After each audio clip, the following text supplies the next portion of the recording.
Is it possible for an adult to go so crazy she thinks she's in high school? And then we take a look at a young man who had a hard time getting a good night's sleep. Why, you ask? Well, that's a question that we should pose to the boy with no eyes that stood next to his bed. Today on Dead Rabbit Radio.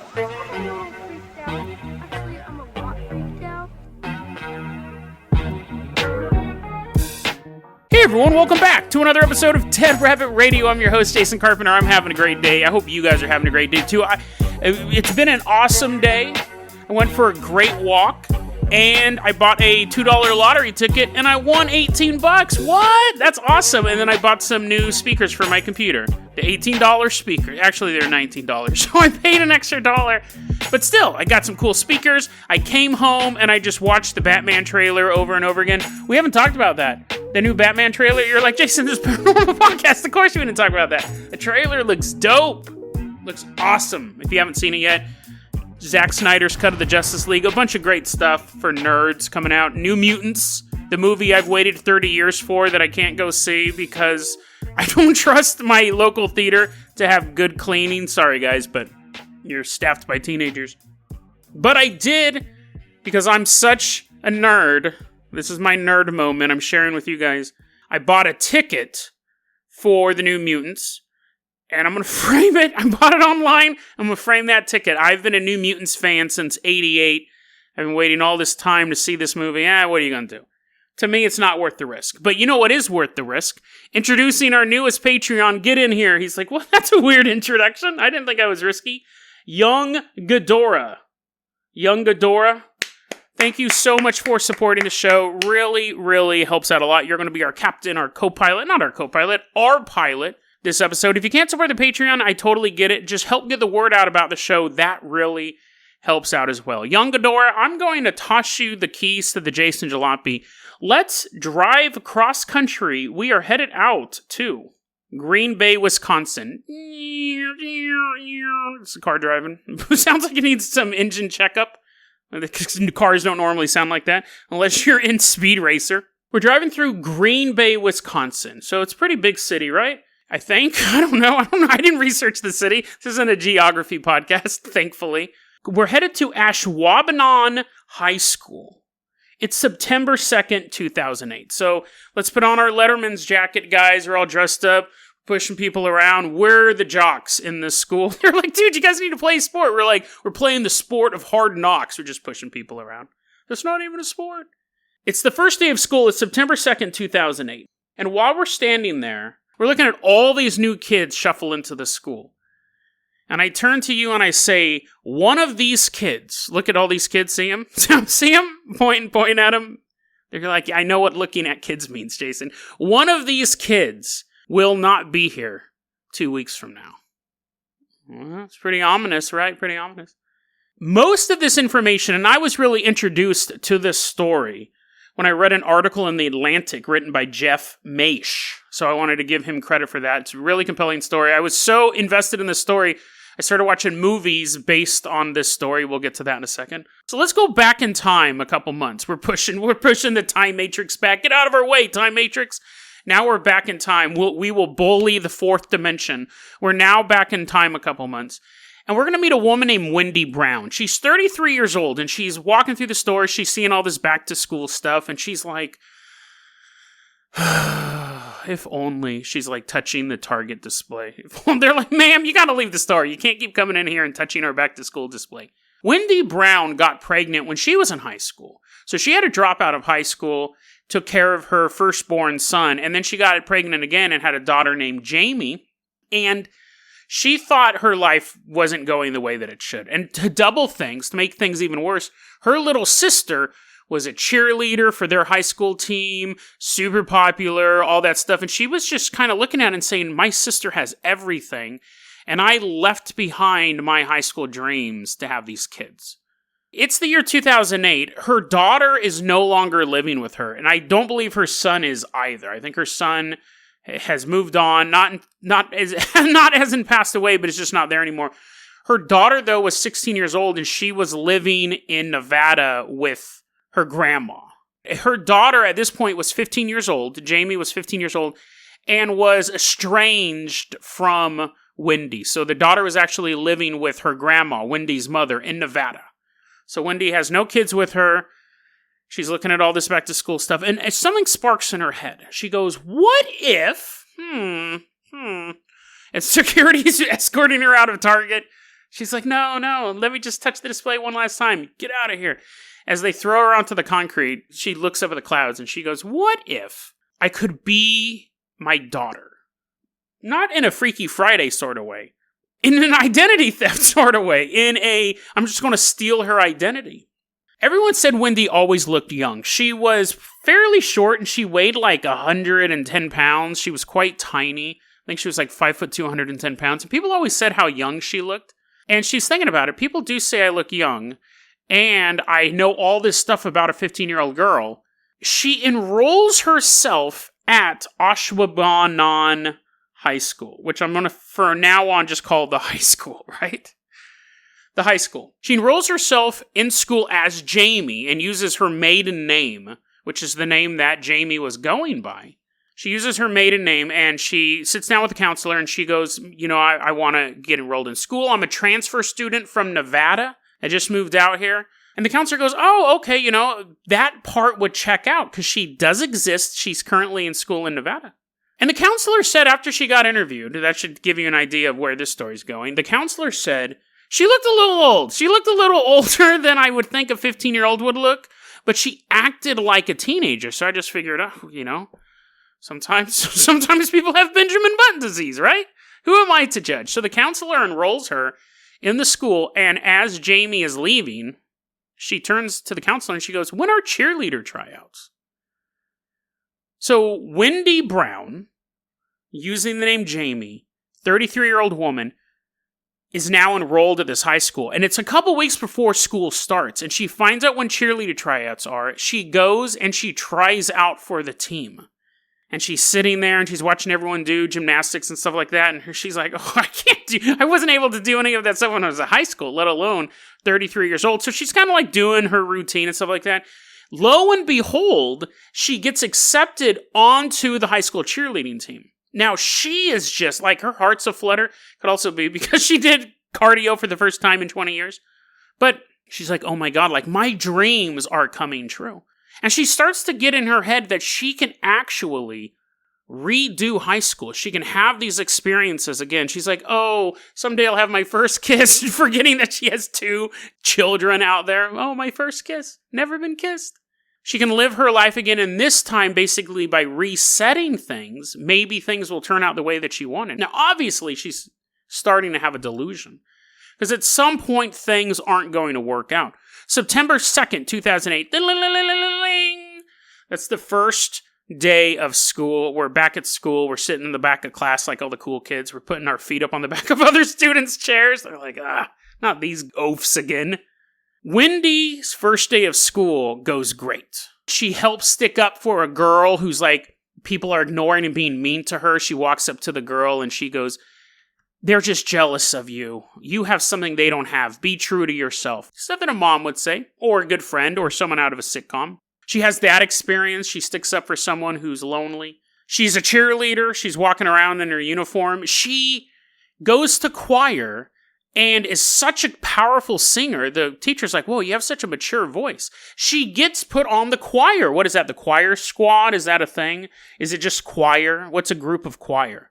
Anyway, she's on the choir squad. They got Letterman jackets. And so everything's going great. Everything is going exactly how she dreamt about all these years when she thought, if only she had another chance.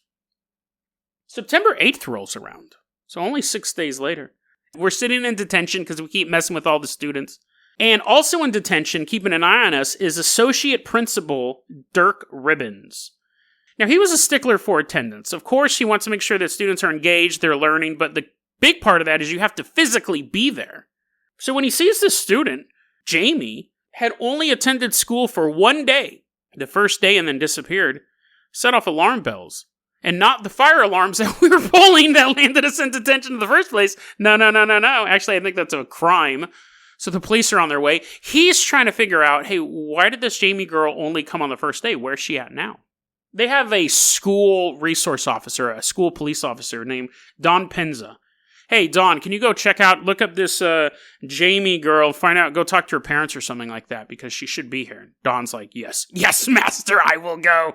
Gargoyle, he flies off into the distance. He goes and he skulks up to the house. No one's there. No one's at home. And he's like, that's weird. My job's done. He just told me to check. So at that point, Don and Dirk are kind of talking to each other. And Dirk goes, okay, I'm going to have to follow up on this. Be gone, my minion. Yes, master. Don Penza just freezes in place as a frozen gargoyle.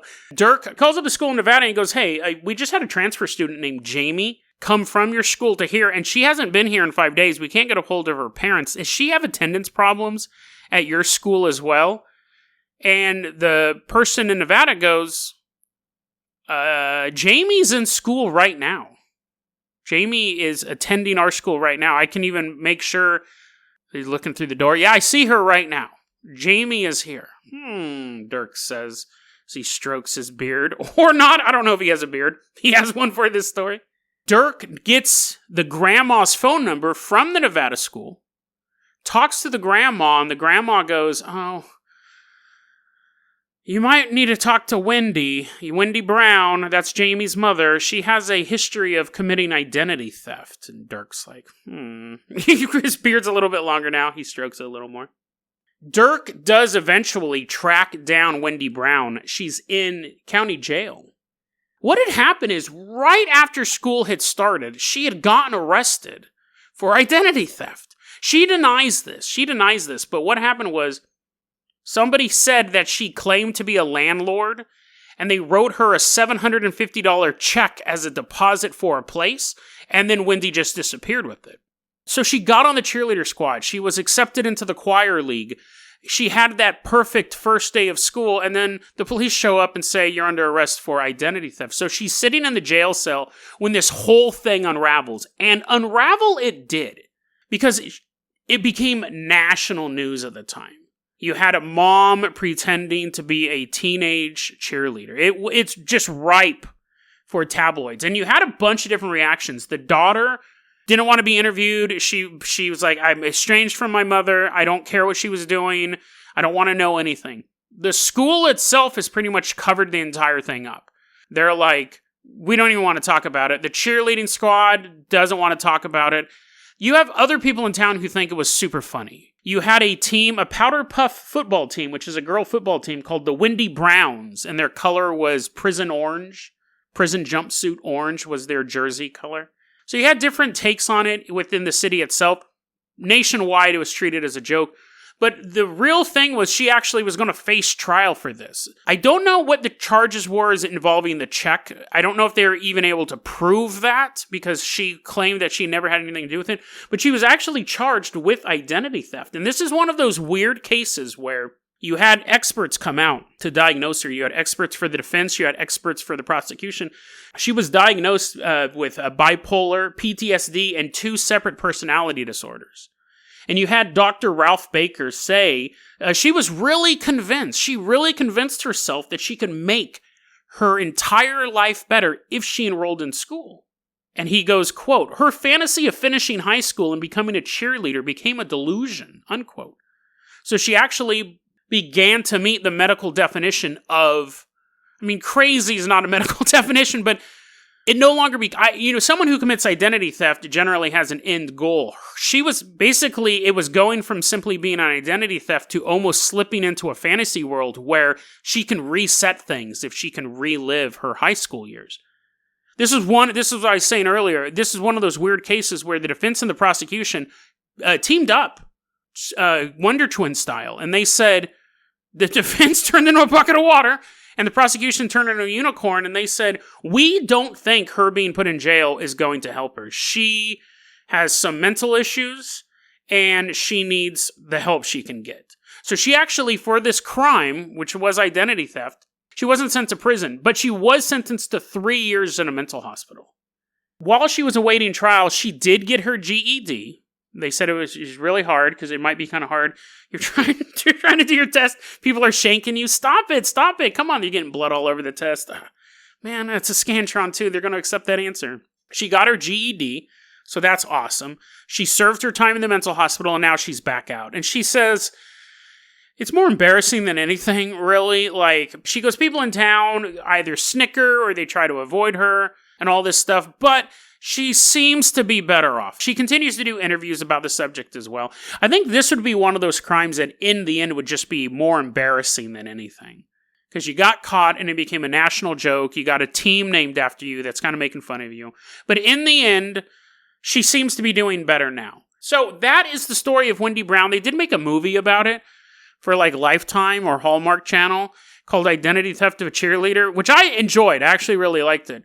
But that one, the character steals her daughter's identity and then goes on a murder rampage and begins killing everyone who comes close to knowing her secret. So she kills a couple cheerleaders and she kills her boyfriend because they're like, why is that 30-year-old dude coming to school and like talking to you? And like, you obviously know him. And she's like, oh, that's just my uncle or my older brother or something like that. And then she like drops something on his head. She brutally murders all of these people.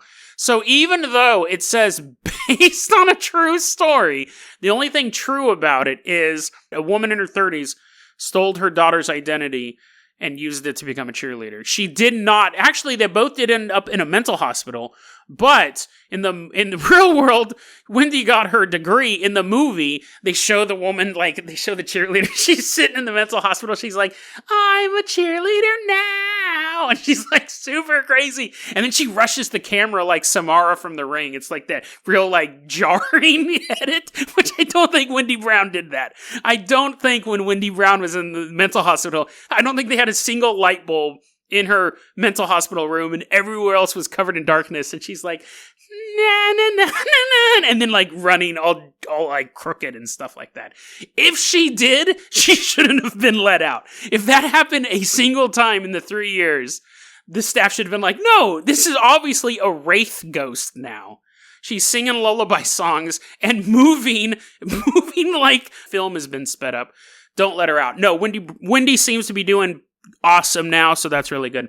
I just wanted to tell that story. I've actually been sitting on that one for quite a while. I think we found the right time to tell it.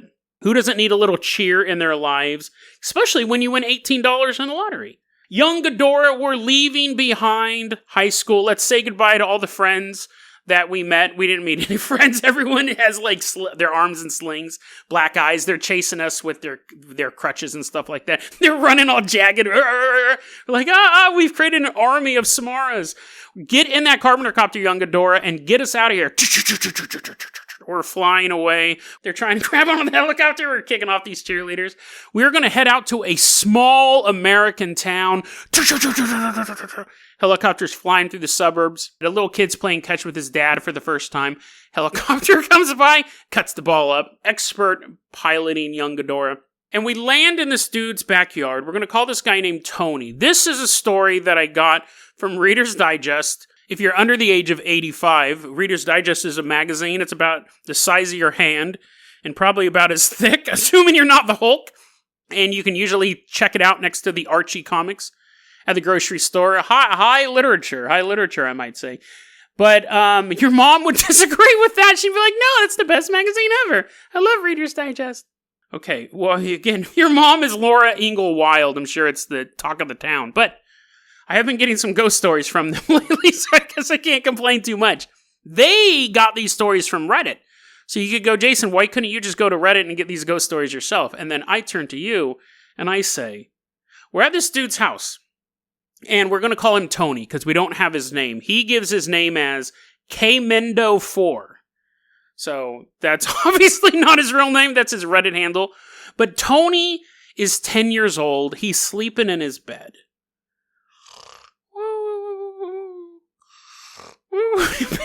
Apparently he's a character from Looney Tunes that he actually makes, there's a little feather going up and down on his mouth. And he hears his bedroom door open. He opens his eyes up a bit. What? The bedroom door is not supposed to open? He says to himself. And then he feels the edge of his bed by his feet sink a bit. He's like, what? My bed shouldn't do that. My bed shouldn't sink a bit. He starts to feel something touch his leg. Now, he's thinking it's his mom because it's a dark room. He's 10 years old. His mom does have a habit of being invisible. You know, sometimes it happens. He's barely awake. He can't really see that well. He's thinking, well, maybe it's my mom walked in the room and wanted to wake me up and tell me something. But then he sees something at the edge of his bed. There's a little boy sitting there, younger than him, just sitting there on the edge of his bed. The boy turns and looks at Tony, and he has no eyeballs, just black sockets in his head. Tony's looking at this kid. And a little bit of fear is welling up inside of him, but at the same time, I think there's a certain bravado that comes when you're 10. Like, on the one hand, kids are more scared of dumb stuff, but on the other hand, in the moment, because if that happened to you as an adult, you know for a fact, your adult brain says magic doesn't exist, ghosts don't exist, stuff like that. So when you see something that shouldn't exist, it can be more terrifying because you know the rules of the universe. Kids don't know the rules of the universe. That's why they'll sit and talk to imaginary friends, creep you out. Who are you talking to? And your daughter goes, the hanging man. You know that hanging men shouldn't be floating around your apartment. Your 3-year-old doesn't. She just thinks that's something that happens. Oh, you know, sometimes old hanging ghosts float around. I don't know. I'm 3. So this boy turns around. He has eyeless sockets. And the boy is also holding his hand out. And in his hand is a little box. Tony reaches out for the box. And the phantom closes his hand, snatches it back, and holds it close to him. Tony, watching all this, says, give it. And the phantom disappears. I gotta admit, that's a pretty baller move. I don't think I'd ever demand anything of a ghost like that, other than like, get out! I might say that. But he wanted what this kid had. He demanded it, and the kid disappeared. Now, Tony just kind of brushes that off as maybe it was a dream, some weird experience. It's spooky. During the day, as your brain starts processing stuff, sometimes it can seem a little scarier, but it was just a mystery that was kind of in his head. 5 years later, Tony is 15 years old. His girlfriend comes over to do her homework. So they're up there doing their little steady thing, doing homework and stuff like that. And she eventually says, I'm done doing homework. This learning's for nerds. I'm going to take a nap. And he goes, okay, I'll wake you up when your parents show up. So she falls asleep, and he's sitting there. He's like, I'll show her nerds. I'll show them all as he tries. He throws away his homework. Now he's drawn up blueprints, his plan for revenge. Step 1, carve out everyone's eyeballs. Step 2, build a box. So while he's coming up with his plans of world domination, his girlfriend's sleeping, and the parents show up to pick her up. So hey, wake up. He's like pushing her and stuff like that. He says that his girlfriend suddenly opened her eyes, and he's like, oh, job done. But she doesn't move. Her eyes are open, and she's staring at something in the corner, the upper corner of the bedroom. And her arm points out, silently pointing towards the upper corner of the bedroom. Tony's looking at her, and his gaze follows her finger up to the corner of the bedroom. There's nothing there. Her arm falls back to her side. Her eyes close.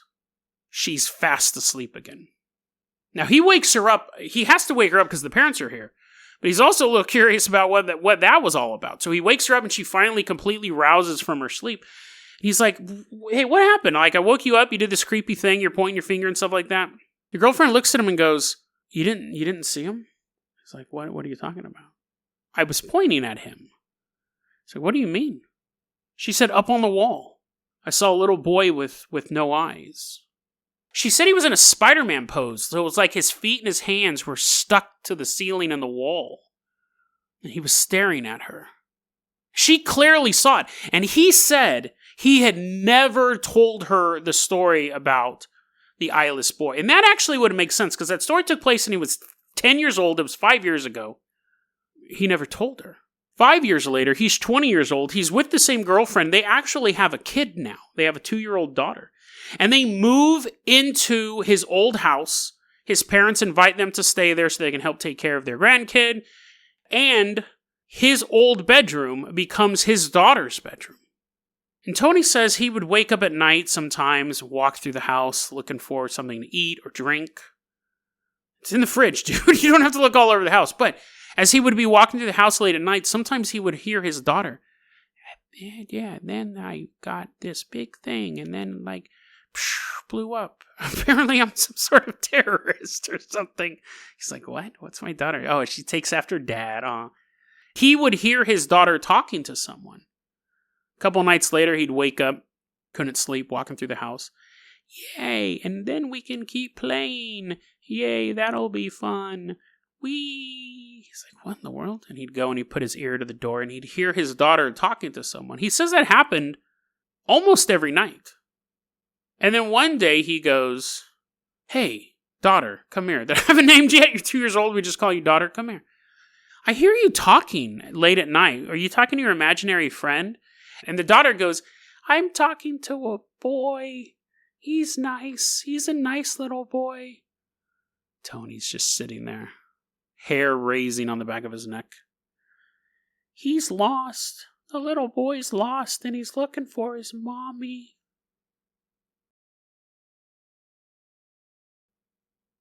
Okay. Now, I want to tell you this right now.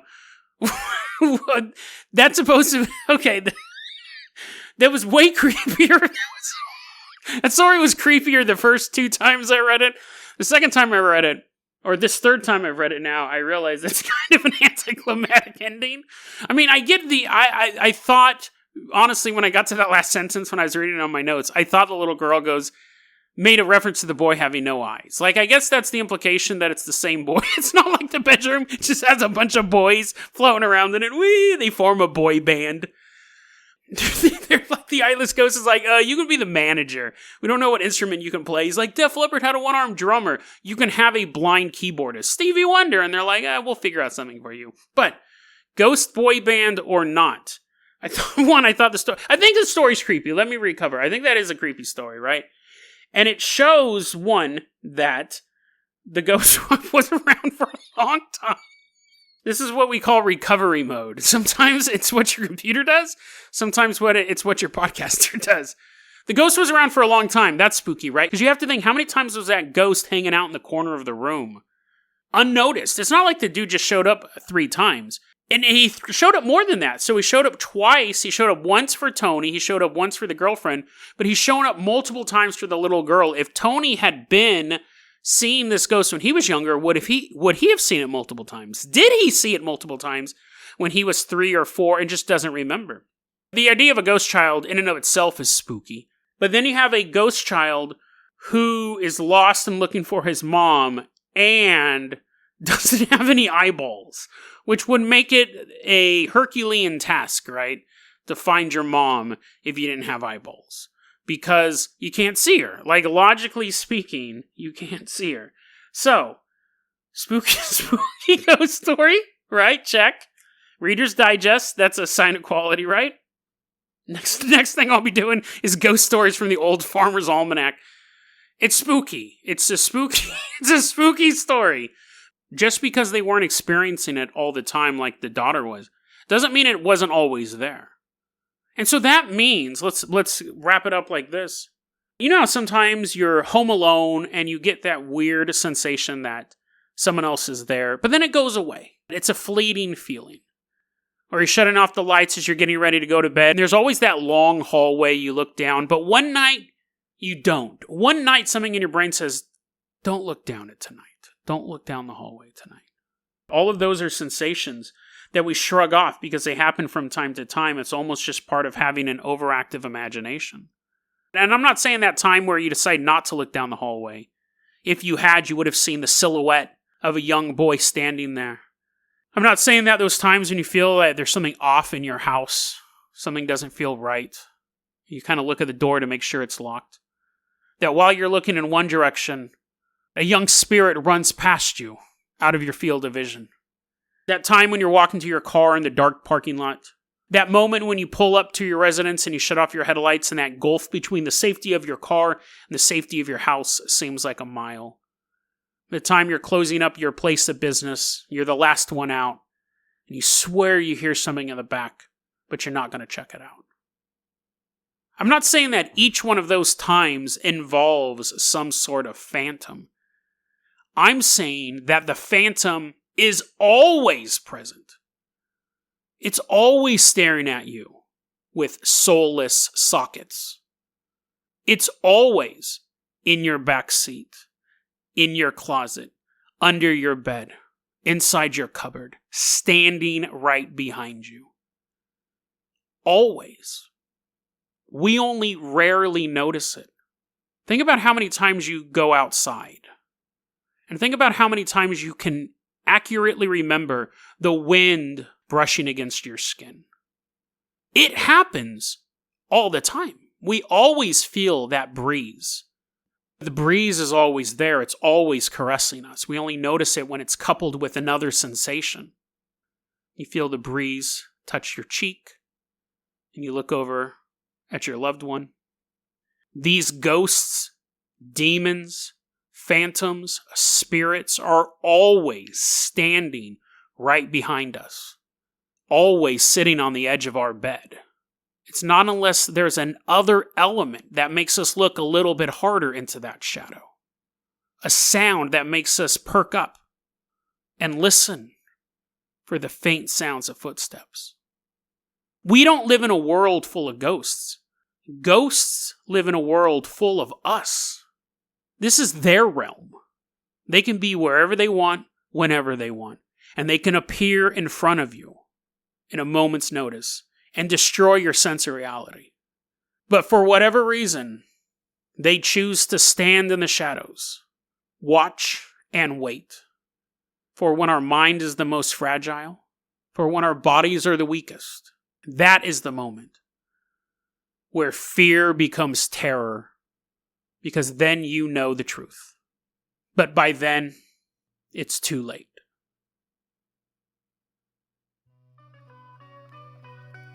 DeadRabbitRadio@gmail.com is going to be our email address. You can also hit us up at Facebook.com/DeadRabbitRadio. Twitter is @DeadRabbitRadio. Dead Rabbit Radio is the daily paranormal conspiracy and true crime podcast. You don't have to listen to it every day, but I'm glad you listened to it today. Have a great one, guys.